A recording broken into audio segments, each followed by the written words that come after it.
during this general debate and take up the debate from the point of view that we've just got the Labor brand survey here, and as I turned over to the first page, first question, can you describe Labor in 6 or fewer words? And what I would do, Mr Speaker, in describing Labor is that they were wasting and squandering the best times, because that's why that opposition is in the doldrums that are doomed. Labor is actually destined to political oblivion because of the way they wasted and squandered the very best times that New Zealand has experienced over the last 30 years.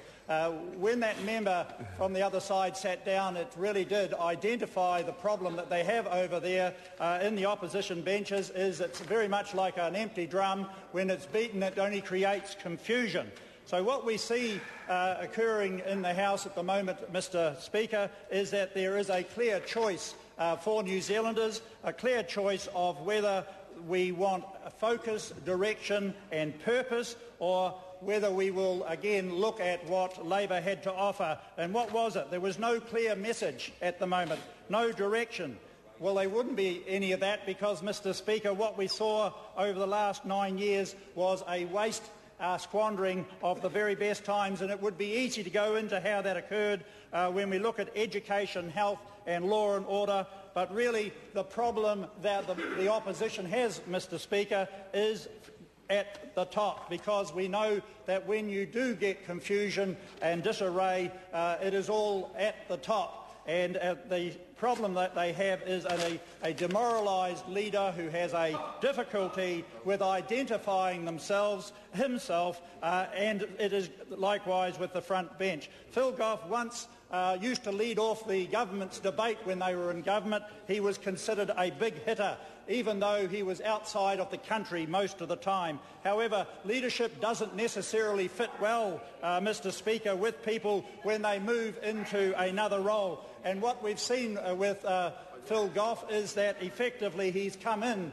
like a lion and he's gone out like a lamb. He's reduced his own persona to mediocrity. He accompanies demonstrations. He doesn't lead demonstration. He rides on buses and he rides on motorbikes. He is so much the average man that he goes around totally unnoticed. And we got a bit of an insight the other day, Mr Speaker, just on how he is thinking on the inside. He is actually quite envious of the Prime Minister, John Key. He is praising his political skills, and he went nearly so far as to say that he would vote for him, Mr Speaker. So we can get to understand that there is quite a lot of disarray, demoralised situation over in the opposition benches.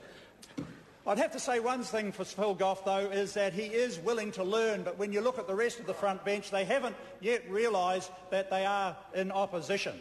So what we have left is just the very remains, the remnants of a visionless failed Labor government, lazy in government, lazier in opposition.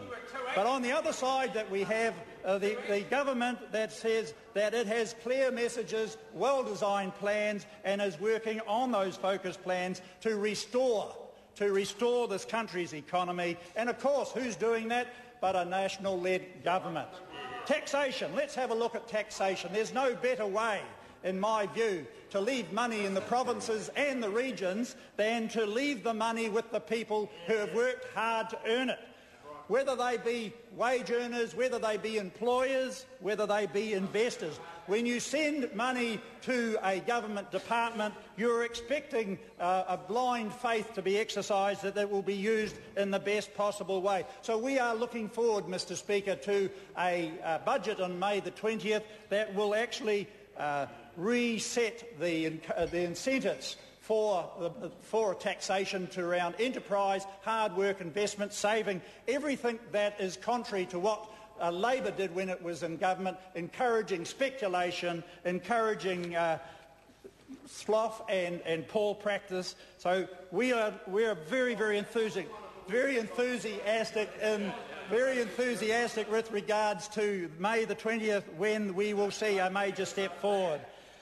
Unfortunately, because of the problems that Labor face at the moment. They put off all the hard decisions, Mr Speaker, and the RMA was one of those things, and that is benefiting the regions immensely. And we can see that really we won't have to put up too much with